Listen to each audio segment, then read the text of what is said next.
Hello my dear learning companions, welcome to TSAT. My name is Raghavendra. ఇవాల్టి ఈ సెషన్లో మనం యాక్టివ్ అండ్ పాసివ్ వాయిస్ అనే concept గురించి నేర్చుకోబోతున్నాం. పోటీ పరీక్షలకు ప్రిపేర్ అవుతున్న ప్రతి ఒక్క అభ్యర్థికి ఎక్కువగా ఈ యాక్టివ్ అండ్ పాసివ్ వాయిస్ అనే కాన్సెప్ట్ కొంచెం క్లిష్టతరంగా అనిపిస్తూ ఉంటుంది. దాన్ని మనం ఈ సెషన్లో ఈజీగా నేర్చుకుందాం. ఎలాంటి పాయింట్స్ ఉంటాయి, అసలు ఈ యాక్టివ్ అండ్ పాసివ్ వాయిస్ అంటే ఏంటి, దీన్ని ఏ విధంగా నేర్చుకుంటే మనకు ఎగ్జామ్ పాయింట్ ఆఫ్ వ్యూలో మంచి మార్క్స్ని సంపాదించవచ్చు. అలాగే డే టు డే లైఫ్ కాన్వర్జేషన్స్లో అంటే రేపు మీరు అధికారి అయిన తర్వాత, పోలీస్ అధికారి లేదా గవర్నమెంట్ అధికారి అయిన తర్వాత కూడా ఈ యాక్టివ్ అండ్ పాసివ్ వాయిస్ని మీ నిజ జీవితంలో మీ డ్రాఫ్టింగ్ స్కిల్స్లలో ఎలా ఉపయోగించవచ్చు అనే వాటిని కూడా ఇవాళ ఈ సెషన్ ద్వారా మనం నేర్చుకోబోతున్నాం. అలాగే పోటీ పరీక్షలలో ఎక్కువగా ఎలాంటి కాన్సెప్ట్స్ మీద క్వశ్చన్స్ అడుగుతున్నారు, వాటిని మనం ఎలా సాల్వ్ చేయొచ్చు అనేది ఈ సెషన్లో తెలుసుకుందాం. సో మరి యాక్టివ్ అండ్ పాసివ్ వాయిస్ ఈ టర్మ్స్ ఏంటి, యాక్టివ్ వాయిస్ అంటే ఏంటి, పాసివ్ వాయిస్ అంటే ఏంటి? మనం గత సెషన్స్లలో సబ్జెక్టు ప్రెడికేట్ గురించి నేర్చుకున్నాం. సబ్జెక్ట్ అంటే ఏమని చెప్పుకున్నాం? కర్త. ఎవరి గురించి అయితే మనం మాట్లాడుతున్నామో అది కర్త అని చెప్తున్నాం. సో ఈ సబ్జెక్ట్ చేత ప్రారంభించబడి కర్తకు ప్రాధాన్యత, అంటే ఈ సబ్జెక్టుకు ప్రాధాన్యత ఇచ్చేటటువంటి వాక్యాన్ని మనము యాక్టివ్ వాయిస్ అని అంటాం. సింపుల్గా చెప్పాలంటే సబ్జెక్టు చేత ప్రారంభించబడి సబ్జెక్టుకి ఇంపార్టెన్స్ ఉన్నటువంటి సెంటెన్స్ని ఏమంటున్నాం సార్ అంటే యాక్టివ్ వాయిస్ అని అంటున్నాం. మనం చిన్నప్పటి నుంచి నేర్చుకున్నాం రామ కిల్డ్ రావణ అని. రాముడు రావణాసురుని సంహరించాడు లేదా చంపేశాడు అని అర్థం. సో ఇక్కడ మనకున్నటువంటి సెంటెన్స్ని ఒకసారి గమనిద్దాం. ఇది రామ, ఇది సబ్జెక్ట్ అవుతుంది. ఇక్కడ ఈ సబ్జెక్ట్ తర్వాత ఇక్కడ వర్బ్ యొక్క రెండో రూపం ఉంది, ఇది కిల్డ్ అని ఉంది. కిల్డ్. ఇక్కడ వర్బ్ యొక్క రెండో రూపం ఉంది. సరే ఇది వర్బ్ యొక్క మూడో రూపం కూడా అనుకోవచ్చు మీరు అని అనొచ్చు కదా అని మీకు ఒక డౌట్ రావచ్చు. కానీ ఇది సబ్జెక్టుకి పక్కన ఒకవేళ ఈ సబ్జెక్ట్ పక్కన హ్యావ్ కానీ హ్యాజ్ కానీ హ్యాడ్ కానీ ఉండి V3 ఉంటే అప్పుడు దాన్ని V3 అని చెప్పొచ్చు. ఇది సింపుల్గా కిల్డ్ అని మాత్రమే ఉంది కాబట్టి V2 ఫామ్ అని చెప్పి చెప్తున్నాం. ఇది సింపుల్ పాస్ట్ టెన్స్లో ఉంది. ఇక్కడ ఉన్నటువంటి ఈ ఆబ్జెక్ట్ ఏమవుతుంది సార్ అంటే రావణ అవుతుంది. రామ కిల్డ్ రావణ అనే ఒక సెంటెన్స్ మనకుంది. ఇక్కడ ఏం చెప్తున్నామంటే రాముడు రావణుణ్ణి సంహరించాడు అని చెప్తున్నాం. ఇక్కడ రాముడు అనేవారు సబ్జెక్ట్, ఈ రామ అనేది సబ్జెక్ట్. ఈ సబ్జెక్ట్కి ప్రాధాన్యతని ఇస్తూ చెప్తున్నాం కాబట్టి ఇటువంటి సెంటెన్సెస్ని యాక్టివ్ వాయిస్ అని చెప్పి చెప్తూ ఉంటాం. మరి పాసివ్ వాయిస్ అంటే ఏంటి సార్ అంటే ఈ పై వాక్యం, ఇప్పుడు మనం చెప్పుకున్నటువంటి ఈ వాక్యంలో రామ కిల్డ్ రావణ అని, ఈ వాక్యంలో రామ అనేది కర్తచే ప్రారంభించబడింది, అందులో కర్తకు ప్రాధాన్యత ఇవ్వబడింది కాబట్టి దాన్ని మనం యాక్టివ్ వాయిస్లో ఉంది అని చెప్తున్నాం. అలా కాకుండా ఇందులో ఒకసారి గమనించండి మిత్రులారా, రామ ఇది ఏమవుతుందని చెప్పాం? సబ్జెక్ట్. ఇక్కడ సబ్జెక్ట్కే ఇంపార్టెన్స్ ఇస్తున్నాం. మనం ఏదైతే సబ్జెక్ట్ మాట్లాడుతున్నామో దానికే ఎక్కువ ఇంపార్టెన్స్ ఇస్తున్నాం కాబట్టి ఇది యాక్టివ్ వాయిస్లో ఉంది అని చెప్తున్నాం. ఇక్కడ వర్బ్ యొక్క రెండో రూపం కిల్డ్ అని ఉంది. ఇది ఏ టెన్స్లో ఉంది సార్? సింపుల్ పాస్ట్ టెన్స్లో ఉంది అని చెప్తున్నాం మనం. ఆబ్జెక్ట్ ఏంటి సార్ అంటే రావణ. ఇక్కడ ఉన్నటువంటి రామ కిల్డ్ రావణలో ఆబ్జెక్ట్ ఏంటి సార్ అంటే రావణ అని. ఒక విషయం మీ అందరికీ నేను ముఖ్యంగా చెప్పాల్సింది ఏంటి అంటే ఒక హ్యూమన్ బాడీకి హార్ట్ ఎంత ఇంపార్టెంటో, నేను గతంలో కూడా చాలాసార్లు ఈ విషయాలు చెప్పాను. నేను ఒక మనిషి దేహానికి హార్ట్, ఈ గుండె ఎంత ఇంపార్టెంటో ఇంగ్లీష్ గ్రామర్కి మనకు టెన్సెస్ అనే కాన్సెప్ట్ అంత ఇంపార్టెంట్. ఈ వర్బ్ ఫామ్స్ని తెలియజేసేదాన్ని మనం టెన్స్ అంటాం. మరి మనం మాట్లాడుకుంటున్నది యాక్టివ్ వాయిస్ పాసివ్ వాయిస్ కదా సార్ అని మీకు ఒక డౌట్ రావచ్చు. ఈ యాక్టివ్ అండ్ పాసివ్ వాయిస్ కానీ డైరెక్ట్ ఇండైరెక్ట్ స్పీచ్ అనేటటువంటి ఈ కాన్సెప్ట్స్ కనుక మీకు రావాలి అని అనుకుంటే, సార్ వీటిలో మేము పర్ఫెక్ట్గా మార్క్స్ సంపాదించాలనుకుంటే గుర్తుపెట్టుకోండి, దీనికంటే ముందు మనం నేర్చుకోవాల్సినటువంటి కాన్సెప్ట్ ఏంటి? టెన్సెస్. అందుకే గత సెషన్స్లలో ముందు మీకు టెన్సెస్ చెప్పిన తర్వాతనే ఈ యాక్టివ్ అండ్ పాసివ్ వాయిస్ అనే కాన్సెప్ట్ని మీ ముందు తీసుకొచ్చాం. సరే సార్, యాక్టివ్ వాయిస్ అంటే మాకు అర్థమైపోయింది, కర్తచే ప్రారంభించబడాలి, కర్తకే ప్రాధాన్యతనివ్వాలి అని అన్నారు. మరి పాసివ్ వాయిస్ అంటే ఏంటి ఇప్పుడు తెలుసుకుందాం. కర్మ చేత ప్రారంభించబడి అంటే ఆబ్జెక్ట్ కర్మకు ప్రాధాన్యతనివ్వబడినట్టయితే అక్కడనేమో కర్తకు ప్రాధాన్యతనిస్తాం యాక్టివ్ వాయిస్లో, ఇక్కడనేమో కర్మ అంటే ఆబ్జెక్ట్కి ప్రాధాన్యతనిస్తాం. అలాంటి దాన్ని ఏమంటాం సార్ అంటే మనం పాసివ్ వాయిస్ అని అంటున్నాం. ఇక్కడ ఇచ్చినటువంటి సెంటెన్స్ని పాసివ్ వాయిస్లో ఎలా మార్చాలో చూద్దాం. మనకి ఇచ్చినటువంటి సెంటెన్స్ ఏంటి? రామ కిల్డ్ రావణ. మనం ఒక సింపుల్ రూల్ గుర్తుపెట్టుకుందాం. ఎప్పుడైనా సరే ఒక సెంటెన్స్ యాక్టివ్ వాయిస్లో ఇచ్చి దాన్ని పాసివ్ వాయిస్లోకి మార్చాలంటే మనం ముందు యాక్టివ్ వాయిస్లో ఉన్న దాన్ని గుర్తించాలి. ఫస్ట్ సబ్జెక్ట్, వర్బ్ యొక్క రెండో రూపం, అక్కడ ఆబ్జెక్ట్ ఉంది. ఇది ఏ విధంగా చేంజ్ అవుతుందంటే ముందు మనము ఈ ఆబ్జెక్ట్ని ముందుకు తీసుకురావాలి, రావణ. ఎందుకంటే మన కాన్సెప్ట్ ఏంటి? కర్మకు ఎక్కువగా ప్రాధాన్యత ఇవ్వగలగవు కాబట్టి రావణాన్ని ముందుకు తీసుకొచ్చాం. దాని తర్వాత ఒక అప్రాప్రియేట్ హెల్పింగ్ వర్బ్ తీసుకోవాలి. ఎందుకు అప్రాప్రియేట్ హెల్పింగ్ వర్బ్ తీసుకోవాలి సార్ అంటే ఇక్కడ ఇచ్చినటువంటి టెన్స్ ఏదైతే ఉందో, ఈ వర్బ్ ఏదైతే ఉందో దీన్ని బేస్ చేసుకొని మనం అప్రాప్రియేట్ హెల్పింగ్ వర్బ్ని తీసుకోవాల్సి ఉంటుంది. సో ఇక్కడ కిల్డ్ అనేది సింపుల్ పాస్ట్ టెన్స్లో ఉంది కాబట్టి, రావణ అనేది సింగులర్ సబ్జెక్ట్ కాబట్టి రావణ తర్వాత పాస్ట్ బీ ఫామ్ ఏమవుతుంది సార్ అంటే వాజ్ అవుతుంది. రావణ వాజ్. ఇక్కడ వర్బ్ యొక్క మూడో రూపాన్ని తీసుకోవాలి సార్, మనం గుర్తుపెట్టుకోండి. రావణ వాజ్ కిల్డ్ బై అనే ఒక ప్రిపోజిషన్ తీసుకొని ఈ సబ్జెక్ట్ ఏదైతే ఉంటుందో ఇది చివరికి తీసుకురావాల్సి ఉంటుంది. So Ravana was killed by Rama. Rama killed Ravana అనంటే రాముడు రావణుని చంపాడు అని అర్థం. మరి దీన్ని ప్యాసివ్ వాయిస్లో మార్చినప్పుడు Ravana was killed by Rama, రావణాసుడు రాముడి చేత చంపబడ్డాడు అని చెప్పి చెప్తున్నాం ఇక్కడ మనం. సో ఇందులో ఆబ్జెక్ట్ ఏముంది సార్? రావణ. హెల్పింగ్ వర్బ్ ఏముంది? వాజ్. అండ్ వర్బ్ ఏముంది? వర్బ్ యొక్క కిల్డ్, వర్బ్ యొక్క మూడో రూపం ఇది. ప్రిపోజిషన్ ఒకటి మనం యాడ్ చేస్తున్నాం, బై అనేటటువంటి ప్రిపోజిషన్ ఇక్కడ యాడ్ చేస్తున్నాం. ఇక్కడ రామ అనేది సబ్జెక్ట్ ఇక్కడ మారుతుంది. సో ఈ విధంగా కనుక మనం నేర్చుకున్నట్లయితే ఖచ్చితంగా మనము ఎగ్జామ్ పాయింట్ ఆఫ్ వ్యూలో పోటీ పరీక్షల్లో మంచి మార్కుల్ని సాధించవచ్చు. చాలా వరకు కన్ఫ్యూజ్ అవుతూ ఉంటారు. ఇప్పుడు నేను ఏం చేస్తానంటే సింపుల్ టిప్స్ని మీకు చెప్తాను. ఎగ్జామ్ పాయింట్ ఆఫ్ వ్యూలో క్వశ్చన్స్ అడిగినప్పుడు ఎలాంటి సింపుల్ ట్రిక్స్ ద్వారా మీరు మంచి మార్క్స్ సంపాదించవచ్చో ఈ సెషన్లో మనం తెలుసుకుందాం.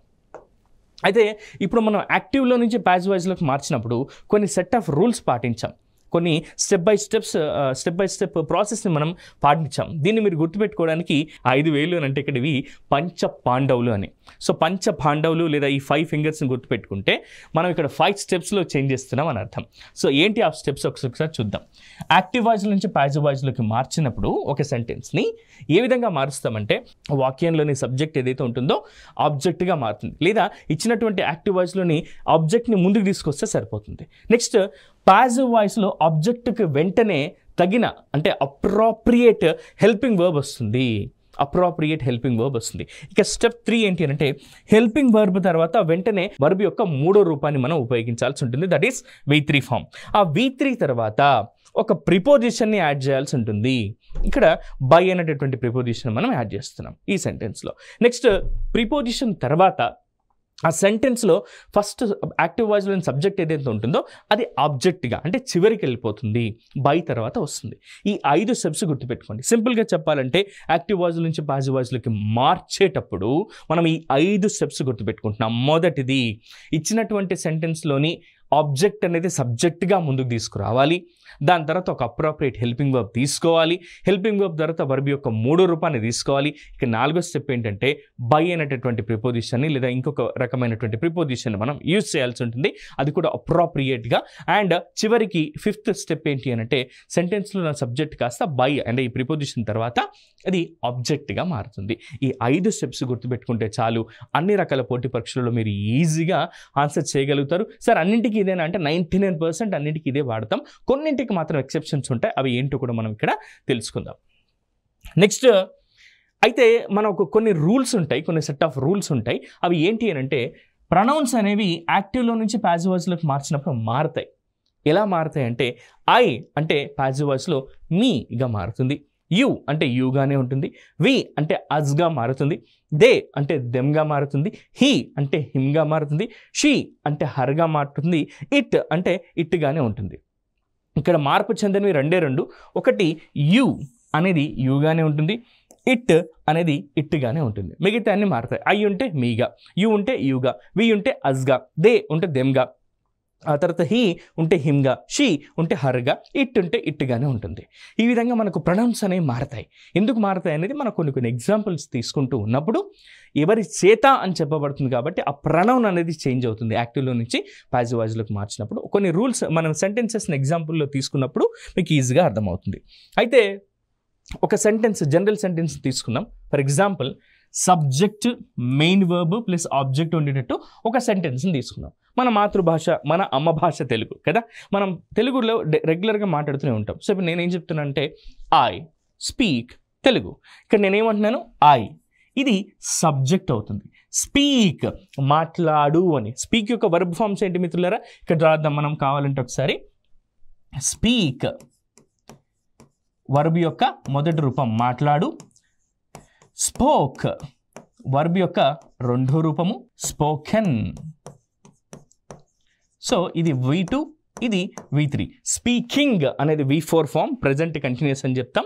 స్పీక్స్ అనేది సింపుల్ ప్రజెంట్ యొక్క ఫామ్ అని చెప్పి మనం చెప్తూ ఉంటాం. ఐ స్పీక్ తెలుగు అనేది దీన్ని మనం ప్యాసివ్ వాయిస్లోకి మార్చాలంటే తెలుగు మన రూల్ ప్రకారం ఈ ఆబ్జెక్ట్ అనేది ముందుకు తీసుకురావాలి. సో తెలుగు, దీని తర్వాత అప్రాప్రియేట్ హెల్పింగ్ వర్బ్ తీసుకోవాలి. ఇక్కడ స్పీక్ అనేది సింపుల్ ప్రెజెంట్ టెన్స్లో ఉంది. Subject plus V1 plus object simple present టెన్స్లో ఉంది. అందుకే సార్ నేను టెన్సెస్ బాగా నేర్చుకోండి అని చెప్పేది. దయచేసి టెన్సెస్ అనే కాన్సెప్ట్ నేర్చుకున్న తర్వాతనే యాక్టివ్ వాయిస్, ప్యాసివ్ వాయిస్ కానీ లేదా డైరెక్ట్ అండ్ ఇండైరెక్ట్ స్పీచ్ కానీ రండి. ఎందుకంటే అక్కడ టెన్సెస్ అనే ఒక కాన్సెప్ట్ నేర్చుకుంటే చాలు, ఇవన్నీ మీకు ఈజీ మంచి మార్క్స్ని సంపాదించవచ్చు, సింపుల్గా ఈజీగా సంపాదించవచ్చు. ఈ తెలుగు అనే దాన్ని ముందుకు తీసుకొచ్చి దీని పక్కన అప్రాప్రియేట్ హెల్పింగ్ వర్బ్. తెలుగు అనేది సింగులర్ నౌన్, ఇక్కడ మనకు తెలుగు అనేది సింగులర్ సబ్జెక్ట్, ఇది ప్రజెంట్ టెన్స్లో ఉంది. ప్రజెంట్ బీ ఫామ్ ఏమొస్తుంది, అప్పుడు ఈజ్ వస్తుంది. తెలుగు ఈజ్ వర్బ్ యొక్క మూడో రూపం ఏం చెప్పాం, spoken. Telugu is spoken by me, Telugu is spoken by me అని చెప్తున్నాం. ఐ ఎలా మారింది, మీగా మారింది. ఈ విధంగా చేంజ్ చేయాల్సి ఉంటుంది. ఇప్పుడు మనం ఏం చేద్దామంటే టెన్స్ వైజ్గా నేర్చుకుందాం. Simple present tense, present continuous, present perfect continuous, ఇవి ఇచ్చినప్పుడు ఏ విధంగా చేంజ్ అవుతాయి. అలాగే నెక్స్ట్ పాస్ట్ టెన్స్లో 4 సబ్టెన్స్ ఇచ్చినప్పుడు ఏ విధంగా చేంజ్ అవుతాయి అనేది ఈ సెషన్లో కొన్ని ఎగ్జాంపుల్స్ని ప్రాక్టీస్ చేస్తూ మరి కనుక మనం నేర్చుకున్నట్లయితే ఖచ్చితంగా పోటీ పరీక్షల్లో మంచి మార్కులను సాధించవచ్చు. మీరు కరెక్ట్గా ఉద్యోగాన్ని పొందవచ్చు. ఇక ఇలాంటి ఆలస్యం చేయకుండా మనం ఒక్కొక్క కాన్సెప్ట్లోకి వెళ్ళిపోదాం. దీనికంటే ముందు ఒక పని చేద్దాం. మన ఈ 4 సబ్టెన్సెస్ ఏవైతే ఉన్నాయో ఇది మనం ప్రజెంట్ టెన్స్లోని 4 రకాలు ఉన్నటువంటి సబ్ టెన్సెస్ అని చెప్పి మనం చెప్తున్నాం. ఈ 4 రకాల సబ్ టెన్సెస్లో మనకు రూల్ తెలుసు. సింపుల్ ప్రజెంట్ టెన్స్ యొక్క స్ట్రక్చర్ ఏముంటుంది సార్ అంటే subject plus V1 plus object, do or does అనేవి ఇక్కడ మనకి హెల్పింగ్ వర్బ్స్గా ఉపయోగపడతాయి. ఎందుకంటే ఇవి పనుల గురించి చెప్తాం కాబట్టి. సింపుల్ ప్రజెంట్ టెన్స్ యొక్క structure subject plus V1 plus object. మరి ఇది ఎలా మారుతుంది సార్ అంటే object plus am is are, అంటే ఎందుకంటే ప్రాపర్ హెల్పింగ్ వర్బ్ రావాలి కాబట్టి V3 ప్లస్ ప్రిపోజిషన్ ప్లస్ సబ్జెక్ట్గా మారుతుంది ప్యాసివ్ వాయిస్లో. మరి ప్రజెంట్ కంటిన్యూస్ టెన్స్ మనం చూస్తూ ఉన్న సమయంలో కానీ మాట్లాడుతూ ఉన్న సమయంలో కానీ జరుగుతూ ఉన్నటువంటి పనులు ఏవైతే ఉంటాయో వాటిని గురించి మాట్లాడాల్సి వచ్చినప్పుడు మనము ఈ ప్రజెంట్ కంటిన్యూస్ని ఉపయోగిస్తాం. ఇక్కడ మనకు subject plus is am are plus V1 plus ing plus object అనేది దీని యొక్క structure. Subject plus is am are plus V1 plus ing plus object అనేది దీని స్ట్రక్చర్ కదా. ఇది ఎలా మారుతుంది సార్ అంటే ఆబ్జెక్ట్ ముందుకు వస్తుంది, am is are అలాగే ఉంటాయి, ప్రాపర్ హెల్పింగ్ వర్బ్లో, అప్రాపరేట్ హెల్పింగ్ వర్బ్లో. కానీ ఇక్కడ ఎప్పుడైనా గుర్తుపెట్టుకోండి, మిమ్మల్ని నిద్రలో లేపి అడిగినా సరే కంటిన్యూస్ అనగానే V1 ప్లస్ ఇంగ్ ఫామ్ ఉంటుంది యాక్టివ్ వాయిస్లో. అక్కడ ప్యాసివ్ వాయిస్లో మార్చినప్పుడు అది ఏ టెన్స్ అయినా సరే గుర్తుపెట్టుకోండి, బీయింగ్ ప్లస్ V3గా మారిస్తే చాలు. దానికి ముందు అప్రాపరేట్ హెల్పింగ్ వర్బ్స్ తీసుకుంటే చాలు. గుర్తుపెట్టుకోండి, ఇది ఏ సబ్టెన్స్ అయినా మీకు అక్కర్లేదు. కంటిన్యూస్ ఫామ్ ఉండి V1 ప్లస్ ఇంగ్ ఉంటే ప్యాసివ్ వాయిస్లో బీయింగ్ ప్లస్ V3గా మారుతుంది. సింపుల్ ట్రిక్ గుర్తుపెట్టుకోండి, ఇది చాలామంది తెలియక మంచి మార్కులను కోల్పోతున్నారు. ఎప్పుడైనా సరే ప్రజెంట్ కంటిన్యూస్లో subject plus am is are plus V1 plus ing plus object ఉంటే అది మార్చినప్పుడు ఏ విధంగా మారుతుందంటే ఇక్కడ V1 ప్లస్ ఇంగ్ ఉంది కదా, అది బీయింగ్ ప్లస్ V3గా మారుతుంది. అంతే. అందుకే ఇక్కడ object plus am is are plus being plus V3 plus సబ్జెక్ట్గా మారుతుంది. మరి ప్రజెంట్ పర్ఫెక్ట్ టెన్స్ యొక్క స్ట్రక్చర్ ఏమని చెప్పుకున్నాం మనం, subject plus have or has plus V3 plus object. Sir already active వాయిస్లోనే V3 ఉంది కదా, మరి ఇది ఎలా మారుతుంది సార్, అక్కడ ఏమైనా V2 కానీ V1 కానీ వస్తాయా, మీకు డౌట్ రావచ్చు. కానీ గుర్తుపెట్టుకోండి, already have or has plus V3 ఉన్నప్పుడు ఇవి ఎలా మారుతాయంటే have or has plus been plus V3గా రాస్తే సరిపోతుంది. అక్కడ ఏం మారుతుంది, బీన్ ప్లస్ V3గా రాస్తే సరిపోతుంది ప్యాసివ్ వాయిస్లో. సార్ మొత్తంగా యాక్టివ్ అండ్ ప్యాసివ్ వాయిస్లో మీరు మేజర్గా గుర్తుపెట్టుకోవాల్సిన రూల్స్ 2. మొదటిది, ఇచ్చినటువంటి సెంటెన్స్ యాక్టివ్ వాయిస్లో V1 ప్లస్ ఇంగ్ ఫామ్ ఉంటే అది బీయింగ్ ప్లస్ V3గా మారుతుంది. ఒకవేళ ఇచ్చినటువంటి సెంటెన్స్ పర్ఫెక్ట్ టెన్స్లో have or has plus V3 form ఉంటే, have has had plus V3 ఉంటే, హ్యావ్ హ్యాజ్ హ్యాడ్ అంటే ఈ మూడిట్లో ఏదో ఒకటి మీరు తీసుకుంటారు ఆ టైంకి బీని ప్లస్ V3గా ప్యాసివ్ వాయిస్లో మారుతుంది. ఈ 2 రూల్స్ గుర్తుపెట్టుకుంటే చాలు, మీకు ఈజీగా మంచి మార్క్స్ పొందొచ్చు. ఒకసారి మనం చూద్దాం. మరి present perfect continuous tense subject plus have or has plus బీని plus V1 plus ing plus object అనే దానికి ప్యాసివ్ ఫామ్ అనేది ఉండదు. గతంలో ఇది ప్రశ్న రూపంలో అడగడం జరిగింది. ఆప్షన్స్లో నో ప్యాసివ్ ఫామ్ అని ఉంది. చాలామంది తెలియక కన్ఫ్యూజ్ అయిపోయి మరి ప్రజెంట్ పర్ఫెక్ట్ కంటిన్యూస్ టెన్స్కి ప్యాసివ్ ఫామ్ ఉంటుందేమో అనే కన్ఫ్యూజన్లో మార్కులు పోగొట్టుకున్నారు. ప్రజెంట్ పర్ఫెక్ట్ కంటిన్యూస్ టెన్స్కి ప్యాసివ్ ఫామ్ ఉండదు.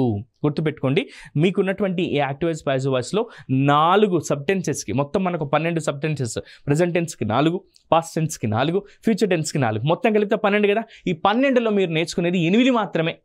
మరి మిగతా 4ంటికి వేటికి ప్యాసివ్ ఫామ్ ఉండదు సార్ అంటే, ప్రజెంట్ పర్ఫెక్ట్ కంటిన్యూస్ టెన్స్కి, పాస్ట్ పర్ఫెక్ట్ కంటిన్యూస్ టెన్స్కి, ఫ్యూచర్ కంటిన్యూస్కి, ఫ్యూచర్ పర్ఫెక్ట్ కంటిన్యూస్ టెన్స్కి, ఈ 4ంటికి కూడా ప్యాసివ్ ఫామ్ ఉండదు. అలాంటివి వచ్చినప్పుడు నో ప్యాసివ్ ఫామ్ అని రాస్తే చాలు, మీకు ఈజీగా మార్క్స్ సంపాదించవచ్చు. సో ఇప్పుడు మన రూల్స్ తెలుసుకున్నాం కాబట్టి ఒక్కొక్క దాని గురించి ఎగ్జాంపుల్ ప్రాక్టీస్ చేద్దాం. సింపుల్ ప్రెజెంట్ టెన్స్లో ఒక సెంటెన్స్ తీసుకుందాం. Subject plus V1 plus object రూపంలో ఉండాలి. ఉందా? I subject close the window. నేను విండో క్లోజ్ చేస్తాను అని అర్థం. ఐ క్లోజ్ ద విండో అని. సో ఇక్కడ మనకు ఆబ్జెక్ట్ ఏముంది? ఆబ్జెక్ట్ని ముందుకు తీసుకురావాలి. ద విండో అనేది సింగులర్ సబ్జెక్ట్ కదా. దీనికి ప్రజెంట్ బీ ఫామ్స్లో ఏది దాని పక్కన వస్తుంది సార్ అంటే యామ్, ఈజ్, ఆర్లలో ఇది ద విండో ఈజ్ అనేటటువంటి ప్రజెంట్ బీ ఫామ్ వస్తుంది. మన రూల్ ప్రకారం వర్బ్ యొక్క 3వ రూపం రాయాలి. క్లోజ్ కాబట్టి క్లోజ్డ్ వర్బ్ యొక్క 3వ రూపం. బై అనే ప్రిపోజిషన్ యాడ్ చేసి ఈ ఐ అనేది ఏమవుతుంది సార్ అంటే మీగా మారుతుంది. The window is closed by me అని రాస్తే 1 మార్క్ ఈజీగా సంపాదించవచ్చు. సింపుల్గా 1 more example. She makes a cake. ఆమె ఒక కేక్ని తయారు చేస్తుంది అని అంటున్నాం. ఎ కేక్, ఎందుకంటే ఇది ఆబ్జెక్ట్ ముందుకు వచ్చింది. ఎ cake is made by her అని రాస్తే సరిపోతుంది. సింపుల్. ఇచ్చినటువంటి దాన్ని మనం V3గా మార్చాం అంతే. ఆబ్జెక్ట్ని ముందుకు తీసుకొచ్చాం, అప్రోప్రియేట్ హెల్పింగ్ వర్బ్ పెట్టాం, V3 ఫామ్ రాసాం, బై రాసాము, ఆ ప్రొనౌన్ ఏదైతే ఉందో దాన్ని చేంజ్ చేస్తాం. షీ ఉంటే హర్గా మారింది. ఈ విధంగా మనం చేంజ్ చేస్తే చాలు, మంచి మార్క్స్ సంపాదించవచ్చు. ఒకసారి ఇక్కడ ఎగ్జాంపుల్ చూద్దాం. రఘు రైట్స్ అ పోయం అని ఉంది. ఇక్కడ దీన్ని మనం ఏం చేయాలి? ఎ పోయం ఈజ్ రైట్ అని ఉంది. ఇది ఏమవుతుంది? రిటన్ బై, ఇక్కడ ఏముంది? రఘు ఒక పోయంని రాస్తున్నాడు అని. ఇది పాజిటివ్ ఫామ్గా మారుతుంది. A poem is written by Raghu అని రాస్తే చాలు, 1 మార్క్ ఈజీగా మనం సంపాదించవచ్చు. షీ సింగ్స్ అ సాంగ్ అని ఉంది. దీన్ని ఎలా చేంజ్ చేయొచ్చు మనం? A song is sung by, she ఉంటే ఏమని మారుతుందని చెప్పాం? హర్గా మారుతుంది. A song is sung by her అని రాస్తే చాలు. చూసారు, 1 మార్క్ ఈజీగా మనం సంపాదించినట్టే కదా. జస్ట్ ఆ రూల్ తెలుసుకుంటే చాలు. ఇది సింపుల్ ప్రెజెంట్ టెన్స్ యొక్క స్ట్రక్చర్ని బేస్ చేసుకొని మనము ప్రజెంట్ కంటిన్యూస్ యొక్క స్ట్రక్చర్ని చూద్దాం. ప్రజెంట్ కంటిన్యూస్ యొక్క స్ట్రక్చర్ ఏముంటుంది sir? Subject plus is, am, are plus continuous అనగానే ఏం గుర్తుకు రావాలని చెప్పాను? V1 plus ing plus object. ఇది దీని స్ట్రక్చర్. మరి ఈ స్ట్రక్చర్లో మనకి ఇచ్చినటువంటి యాక్టివ్ వాయిస్ ఉందా? వి సబ్జెక్ట్, అమెజాన్లో ఆర్ వచ్చింది ప్లూరల్ ఫామ్ కాబట్టి watch plus ing, watching, V1 plus ing, a movie object. మన రూల్ ప్రకారం ఆబ్జెక్ట్ ముందుకు తీసుకురావాలి. So a movie appropriate helping verb తీసుకోవాలి. Is being watched by us. We ఉంటే ఏమని రావాలి? అజ్గా మారాలి. సో మారిపోయింది. A movie is being watched by us. నేనేం చెప్పాను? ఎప్పుడైనా సరే ఇచ్చినటువంటి యాక్టివ్ వాయిస్లో V1 ప్లస్ ఇంగ్ ఫామ్ ఉంటే అది బీయింగ్ ప్లస్ V3గా మారుతుంది. ఇది రూల్ గుర్తుపెట్టుకుంటే చాలు. Raghava is writing a letter. Raghava అనేది ఏమవుతుంది? ఇక్కడ సబ్జెక్ట్, ఇక్కడ ఈజ్ ఆర్లో ఈజ్ వచ్చింది, V1 plus ing plus object వచ్చింది. ఇప్పుడు మన రూల్ ప్రకారం letter is being written by Raghava అని రాస్తే చాలు, ఈజీగా 1 మార్క్ మనకు వచ్చేస్తుంది. ఇది యాక్టివ్లోంచి ప్యాసివ్ వాయిస్లోకి ప్రజెంట్ కంటిన్యూస్ టెన్స్ని మార్చే విధానం. ఇప్పుడు మనం ఏం చేద్దామంటే కొన్ని ఎగ్జాంపుల్స్ ఉన్నాయి, వీటిని మనం ఇక్కడ ప్రాక్టీస్ చేద్దాం. సిబిఐ ఆఫీసర్స్, ఇదంతా కూడా ఒకటి సబ్జెక్ట్ మనకి. ఆర్ ఇన్వెస్టిగేటింగ్ ద కేస్, అది ఆబ్జెక్ట్ అవుతుంది. ద కేస్ అనేది మనం ఏం చేద్దామంటే ఆబ్జెక్ట్ని ముందుకు తీసుకొద్దాం. ద కేస్ ఈజ్, మనం ఏం చెప్పాం? ఇన్వెస్టిగేటింగ్, V1 ప్లస్ ఇంగ్ ఉందంటే ఇది ఎలా మారుతుందని చెప్పాం? బీయింగ్ ప్లస్ V3గా మారుతుంది. ఎలా మారాలి? The case is being investigated by CBI officers అని రాస్తే చాలు, మనకు 1 మార్క్ ఈజీగా మనం సంపాదించవచ్చు. బై సిబిఐ ఆఫీసర్స్ అని రాస్తే చాలు. ఇక్కడ చూడండి, Ashwini is preparing a cake. Ashwini ఒక కేక్ని తయారు చేస్తుంది అని. మన రూల్ ప్రకారము సబ్జెక్ట్ ఈజ్ ఆమ్ ఆర్ ఉంది, దీంట్లో ఈజ్ వచ్చింది, prepare plus ing, V1 plus ఇంగ్ వచ్చింది, ఆ కేక్ అనేది ఆబ్జెక్ట్ అవుతుంది. Cake is being prepared by Ashwini అని రాస్తే చాలు. ఈ విధంగా కనుక మనం యాక్టివ్లో నుంచి ప్యాసివ్ వాయిస్లోకి మార్చినట్టయితే ప్రజెంట్ కంటిన్యూస్ని మనం ఈజీగా మార్క్స్ సంపాదించవచ్చు. మనం ఏం చేద్దాం సరే ఇంకొన్ని ఎగ్జాంపుల్స్ని మనం అవి కూడా చూద్దాం. అండ్ మరి ప్రజెంట్ పర్ఫెక్ట్ టెన్స్ యొక్క స్ట్రక్చర్ ఏంటో ఒకసారి మనం చూద్దాం. ప్రజెంట్ పర్ఫెక్ట్ టెన్స్లో subject plus have or has plus V3 plus object ఉంటుంది. పర్ఫెక్ట్ అనగానే గుర్తుపెట్టుకోండి, పర్ఫెక్ట్ అనగానే మనకు వర్బ్ యొక్క మూడో రూపం ఉండాలి. అందుకే మనం ఇక్కడ వర్బ్ యొక్క మూడో రూపాన్ని తీసుకున్నాం. ఒకసారి సెంటెన్స్ చూద్దాం. He has completed the task. ఇది మనకి ఇచ్చినటువంటి యాక్టివ్ వాయిస్ ఫామ్లో ఉన్నటువంటి సెంటెన్స్. మనం ఇప్పుడు ఏం చేయాలి సార్, దీన్ని ప్యాసివ్ వాయిస్లోకి మార్చాలి. మన రూల్ ప్రకారం ఏం చేయాలి, ద టాస్క్ అనేది ఆబ్జెక్ట్ కాబట్టి దాన్ని ముందుకు తీసుకురావాలి. ద టాస్క్ అనేది సింగులర్ సబ్జెక్ట్ కాబట్టి he, she, it singular subjects ఉన్నప్పుడు మనం ఏం చేయాలి, హ్యాజ్ అనేటటువంటి దాన్ని యూజ్ చేయాలి. హ్యాజ్ అనేటటువంటి దాన్ని యూజ్ చేయాలి. The task has been completed by him అని రాస్తే సరిపోతుంది. మనకి ఈజీగా 1 మార్క్ సంపాదించవచ్చు. ఇక్కడ we have passed the exam అని ఉంది కదా, ఇందులో the exam has been passed by we ఉంటే ఏమని రావాలి, అస్గా రాస్తే సరిపోతుంది. ఈ విధంగా కనుక మనం రాసినట్టయితే ఖచ్చితంగా మంచి మార్కులను సంపాదించవచ్చు. ఇంకొన్ని ఎగ్జాంపుల్స్ చూద్దాం. I have written a comic book అనేది. ఇక్కడ ఆబ్జెక్ట్ ఏంటి, అ కామిక్ బుక్ అనేది. A comic book has been written ఇక్కడ ఐ ఉంది కదా, మనం ఏమని రాయాలి, me. A comic book has been written by me అని రాస్తే సరిపోతుంది. ఏం లేదు సార్, హ్యావ్ లేదా హ్యాజ్ లేదా హ్యాడ్ ప్లస్ V3 ఉంటే ప్రజెంట్ టెన్స్లో కానీ పాస్ట్ టెన్స్లో కానీ అది ఏ విధంగా మారుతుందని చెప్పాం, have or has or had plus been plus V3గా మారుతుంది. అది ఇక్కడ మనం రాసాం. Next we have won the match అని ఉంది. ఇందులో ద మ్యాచ్ అనేది ఆబ్జెక్ట్ కాబట్టి the match has been won by we అని ఉంది. సో అజ్ అని రాస్తే సరిపోతుంది. ఇది ప్యాసివ్ వాయిస్లోకి మార్చినట్టు. ఈ విధంగా కనుక మనం ప్రాక్టీస్ చేస్తే ఖచ్చితంగా మంచి మార్క్స్ సంపాదించవచ్చు. ఇక ప్రజెంట్ టెన్స్లో మిగిలిపోయింది ఏంటి సార్ అంటే ప్రజెంట్ పర్ఫెక్ట్ కంటిన్యూస్ టెన్స్ అని చెప్పి చెప్పాం. సార్ ఇక్కడ ప్రజెంట్ పర్ఫెక్ట్ టెన్స్కి నో ప్యాసివ్ ఫామ్ అన్నారు కదా అని మీరు అనుకోవచ్చు. ఎస్, దీనికి ప్యాసివ్ ఫామ్ ఉండదు. ఇన్ కేస్ ఎగ్జామ్లో ఈ విధంగా సెంటెన్స్ ఇస్తే subject plus have or has plus been plus V1 plus ing plus object ఇచ్చి మనకు ఒకవేళ సెంటెన్స్ ఇస్తే దీన్ని ఏ విధంగా చేంజ్ చేయాలి సార్, సింపుల్గా నో ప్యాసివ్ ఫామ్ అని రాస్తే చాలు, 1 మార్క్ ఈజీగా వస్తుంది. సెంటెన్స్ ఎలా రావచ్చు అంటే I have been waiting for you since 10 AM. ఉదయం 10 గంటల నుండి నీకోసం నేను ఎదురు చూస్తూ ఉన్నాను అని. సో దీన్ని ఏ విధంగా చెప్పొచ్చు మనం, sir it's in present perfect continuous tense, so we don't have passive form for active and passive voice లో present perfect continuous tense కి passive form ఉండదు అని చెప్పేస్తే చాలు, 1 మార్క్ ఈజీగా సంపాదించవచ్చు. ఇవి ప్రజెంట్ టెన్స్ గురించి నేర్చుకున్నాం. మరి ఇప్పుడు పాస్ట్ టెన్స్ గురించి నేర్చుకుందాం. పాస్ట్ టెన్స్లో సింపుల్ పాస్ట్ టెన్స్ యొక్క structure subject plus V2 plus object అనొచ్చు. మనందరికీ తెలిసిందే. V2ని ఏమని రాసుకోవచ్చు, డిడ్ ప్లస్ V1గా రాసుకోవచ్చు. నెక్స్ట్ ఇది ఏ విధంగా మారుతుంది సార్ అంటే ఆబ్జెక్ట్ పక్కన వాజ్ ఆర్ వర్ వస్తుంది, V3 ప్లస్ బై అనేటువంటి ప్రిపోజిషన్ తీసుకొని సబ్జెక్ట్ రాస్తాం. Next past continuous tense. Next past continuous టెన్స్లో subject plus was or were plus V1 plus ing plus object ఉంటుంది. నేను ఇందాకే చెప్పాను, V1 ప్లస్ ఇంగ్ ఉంటే ఏమని రావాలి, బీయింగ్ ప్లస్ V3గా రావాలి. చూసారా, బీయింగ్ ప్లస్ V3గా మారిపోయింది. ఇదే పాస్ట్ పర్ఫెక్ట్ టెన్స్లో had plus V3 plus object ఉంది. హ్యాడ్ ప్లస్ V3 వస్తే ఏమని రావాలి, హ్యాడ్ బీన్ ప్లస్ V3 వస్తుంది. So had been plus V3 రాసాం. సో పాసివ్ ఫామ్ దేనికి ఉండదు సార్ అంటే పాస్ట్ పర్ఫెక్ట్ కంటిన్యూస్ టెన్స్ అనే దానికి ఉండదు. సో ఒక్కొక్క దానికి ఎగ్జాంపుల్ చూద్దాం. గతంలో అడిగినటువంటి కొన్ని ఎగ్జాంపుల్ తీసుకుంటున్నాం మిత్రులారా. రవి ప్లేడ్ క్రికెట్ అని ఉంది. ఇది వర్బ్ యొక్క రెండో రూపం.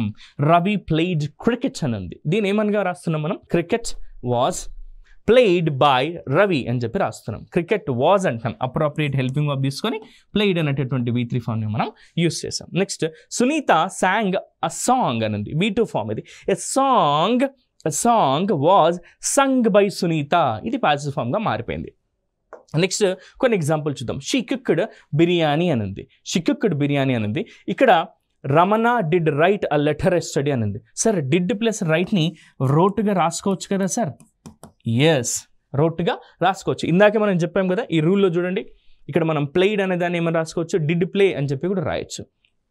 సో ఈ విధంగా రాయాల్సి ఉంటుంది మనం. షీ కుక్డ్ బిర్యానీ అని ఉంది. Biryani was V3 form cooked. Biryani was cooked by she ఉంటే ఏమని రావాలి, హర్ అని చెప్పి రాస్తే చాలు. ఇక్కడ ఒక ఎగ్జాంపుల్ నేను ఇచ్చాను, Ramana wrote a letter yesterday అని. గుర్తుపెట్టుకోండి, Ramana did write a letter అన్నా లేదా రమణ వ్రోట్ ఎ లెటర్ అన్నా సరే, a letter was written by Ramana yesterday అనే పాస్ట్ కంటిన్యూస్ టెన్స్ యొక్క స్ట్రక్చర్ని చూద్దాం. Subject plus was or were plus V1 plus ing plus object అనేది దీని యొక్క structure. He was playing the tabla last night. ఇందులో హీ వాజ్ ప్లస్ ప్లేయింగ్ అని ఉంది. ఎప్పుడైనా సరే V1 ప్లస్ ఇంగ్ ఫామ్ అంటే మనం ఏమని చెప్పుకున్నాం, బీయింగ్ ప్లస్ V3గా మారాలి. సో తబలా అనేది ఇక్కడ ఆబ్జెక్ట్ కాబట్టి ముందుకు తీసుకొచ్చాం. The tabla was being played by him last night. అవి ఎక్స్ట్రా వర్డ్స్ కాబట్టి అప్రోప్రియేట్ ప్లేస్లో పెడితే సరిపోతుంది. The tabla was being played by him last night. ఇలా రాసినట్టయితే మనకు మంచి 1 మార్క్స్ వస్తాయి. We were playing cricket yesterday. మేము క్రికెట్ ఆడుతూ ఉన్నాం నిన్న అని. సో దీన్ని ఎలా రాయొచ్చు అంటే cricket was being played by us yesterday అని రాస్తే మనకి ఈజీగా 1 మార్క్ సంపాదించవచ్చు మిత్రులారా. ఇప్పుడు నెక్స్ట్ ఇంకొక ఎగ్జాంపుల్ చూద్దాం. దే వర్ ప్లేయింగ్ ఫుట్బాల్ అని ఉంది. ఫుట్బాల్ అనేది ఏంటి, ఇక్కడ ఆబ్జెక్ట్ కాబట్టి ఇక్కడ రాద్దాం. Football was being played by they అని అంటే ఏమొస్తుంది సార్, దెమ్. ఈ విధంగా రాస్తే చాలు, ప్యాసివ్ వాయిస్లో మనకు 1 మార్క్ ఈజీగా సంపాదించవచ్చు. Next she was eating dinner was being eaten కదా, బై షీ ఉంటే ఏం రావాలి సార్, హర్. ఆమె చేత డిన్నర్ చేయబడింది అన్నట్టుగా. సో ఈ విధంగా కనుక మనం ప్రాక్టీస్ చేసినట్టయితే ఇంకా ఎక్కువగా మార్క్స్ సంపాదించుకోవచ్చు. ఇక దీంట్లో ప్రజెంట్ పర్ఫెక్ట్ టెన్స్ యొక్క స్ట్రక్చర్ని చూసి దీంట్లో కొన్ని చేంజెస్ చేద్దాం. He had killed the women అని ఉంది. మన రూల్ ప్రకారం subject plus had plus V3 ఉంది. Subject plus had plus V3 ఉంటే మనం ఏం చేయాలి, హ్యాడ్ బీన్ ప్లస్ V3 రాస్తే చాలు. సబ్జెక్ట్ని చేంజ్ చేసి అప్రోప్రియేట్ హెల్పింగ్ వర్బ్ని పెట్టి రాస్తే సరిపోతుంది. ఇందులో ద విమెన్ అనేది ఏమవుతుంది, ఇక్కడ ద విమెన్ అనేది ఏమవుతుంది, ఆబ్జెక్ట్ అవుతుంది. So the women had been killed by him. చూసారా, 1 మార్క్ ఈజీగా వచ్చింది. Next we had completed the project had been completed by us అంటే సరిపోతుంది. నెక్స్ట్ ఇంకొక ఎగ్జాంపుల్ చూసి మనం నెక్స్ట్ కాన్సెప్ట్లోకి వెళ్ళిపోదాం. దే హ్యాడ్ రిపైర్డ్ ద కార్ అని ఉంది. మనం ఆబ్జెక్ట్ని ముందుకు తీసుకొద్దాం సార్. ద కార్ మనకు అప్రోప్రియేట్ హెల్పింగ్ వర్బ్ ఏంటి, హ్యాడ్ బీన్ రిపైర్డ్ బై, ఇక్కడ దే అని ఉంది. మనకి ఏమని వస్తుంది సార్, ప్రణౌను దెమ్గా మారిపోతుంది. గర్ల్స్ హ్యాడ్ క్లిక్డ్ సెల్ఫీస్ అని ఉంది. Selfies had been clicked by girls. So ఈ విధంగా కనుక మనం నేర్చుకున్నట్టయితే ఖచ్చితంగా మనకు పోటీ పరీక్షలలో మంచి మార్క్స్ సాధించవచ్చు మిత్రులారా. ఒకసారి మీకు ఒక విషయం చెప్తాను. TSAT వారు అందిస్తున్నటువంటి ఇంత చక్కటి అవకాశాన్ని వినియోగించుకొని మీరు కలలకన్నా ప్రభుత్వ ఉద్యోగాన్ని సాధించాలని మనస్ఫూర్తిగా కోరుకుంటూ థ్యాంక్ యూ.